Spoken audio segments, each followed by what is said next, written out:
for about 10 years. And that's one of the reasons you should all become professors.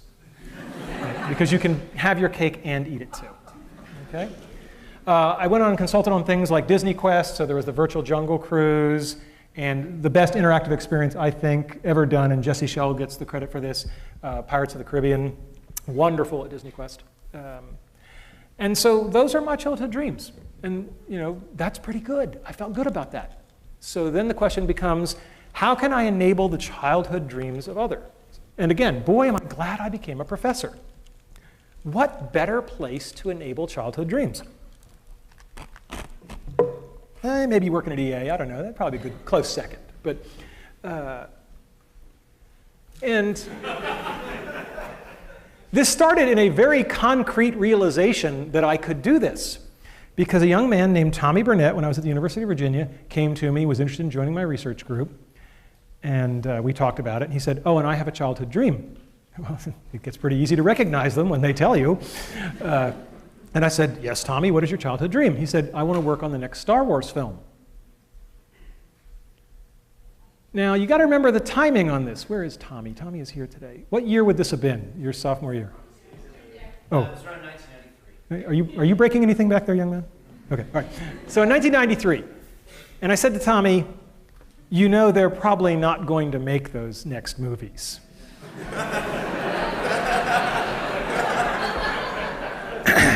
And he said, no, they are.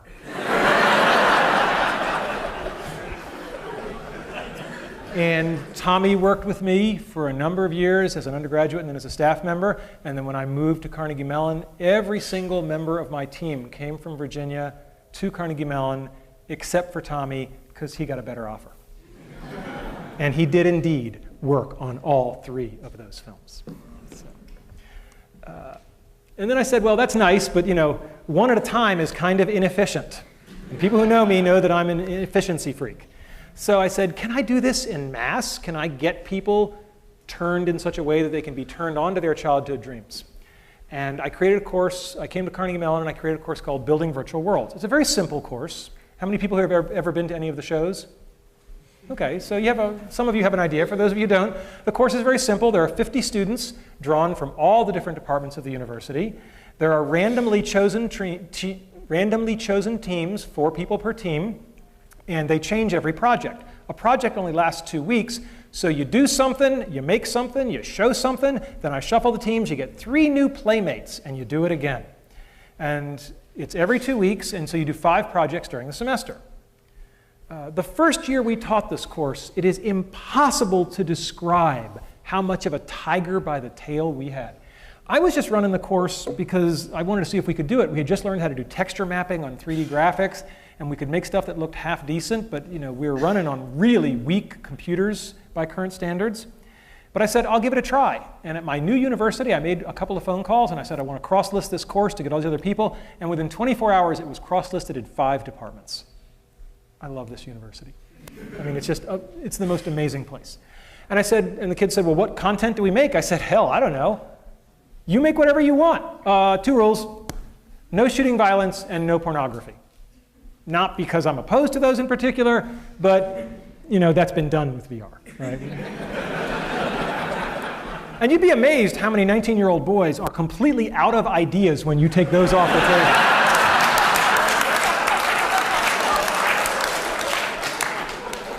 Anyway, so I taught the course. The first assignment, I gave it to them. They came back in 2 weeks, and they just blew me away. I mean, the work was so beyond, literally, my imagination. Because I'd copied the process from Imagineering's VR lab, but I had no idea what they could or couldn't do with it as undergraduates and how, because their tools were weaker. And they came back in the first assignment, and they did something that was so spectacular that I literally did 10 years as a professor, and I had no idea what to do next. So I called up my mentor. I called up Andy Van Dam. And I said, Andy, I just gave a 2-week assignment, and they came back and did stuff that if I'd given them a whole semester, I would have given them all A's. Sensei, what do I do? And Andy thought for a minute, and he said, you go back into class tomorrow, and you look them in the eye, and you say, guys, that was pretty good, but I know you can do better.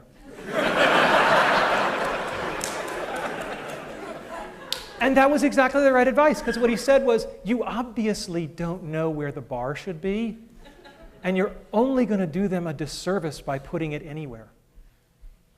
And boy, was that good advice, because they just kept going. And during that semester, it became this underground thing. I'd walk into a class with 50 students in it, and there were 95 people in the room. Because it was the day we were showing work, and people's roommates and friends and parents. I'd never had parents come to class before. It was flattering and somewhat scary. And so it snowballed, and we had this bizarre thing of, well, we got to share this. If there's anything I've been raised to do, it's to share. And I said, we got to show this at the end of the semester. We got to have a big show. And we booked this room, Economy. I have a lot of good memories in this room. And we booked it not because we thought we could fill it, but because it had the only AV set up that would work, because this was a zoo, right? Computers and everything. And then we filled it. And we more than filled it. We had people standing in the aisle. I will never forget the dean at the time, Jim Morris, was sitting on the stage right about there. We had to kind of scoot him out of the way. And the energy in the room was like nothing I'd ever experienced before. And President Cohen, Jerry Cohen, was there, and he sensed the same thing. He later described it as like an Ohio State football pep rally, except for academics. And he came over and he asked exactly the right question. He said, before you start, he said, I gotta know, where are these people from? He said, the audience, what departments are they from? And we polled them, and it was all the departments. And I felt very good, because I had just come to campus, he had just come to campus, and my new boss had seen in a very corporal way that this is the university that puts everybody together. And that made me feel just tremendous. So we did this campus-wide exhibition. People perform down here. They're in costume. And we project just like this, and you can see what's going on. You can see what they're seeing in the head mount. There's a lot of big props. So there's a guy whitewater rafting. This is Ben and E.T. And yes, I did tell them if they didn't do the shot of the kids biking across the moon, I would fail him. That is a true story. And I thought I'd show you just... So I thought I'd show you just one world. And if we can get the lights down, if that's at all possible. No, okay, that means no. All right. All right, we'll just do our best then. Oh, hello there. I'm lonely. Make me a world.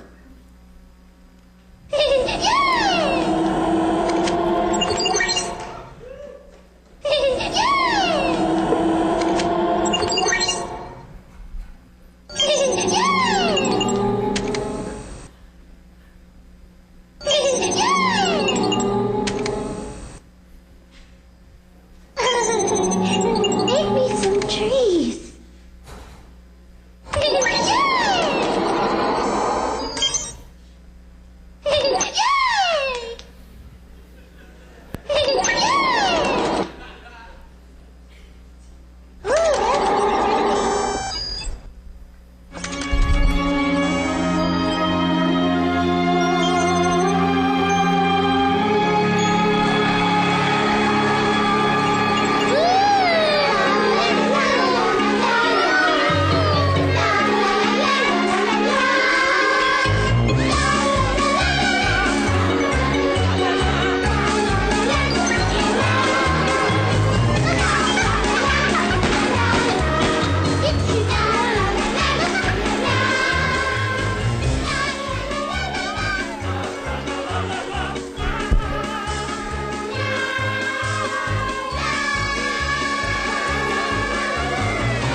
Now they're going to turn this on its head. Watch closely. The world doesn't want to go on to the next thing in the show. So she's ready to move on, and it's not.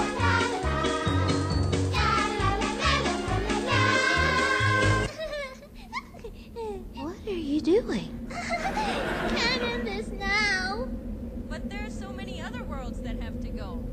But our world is the best world. Hey, no!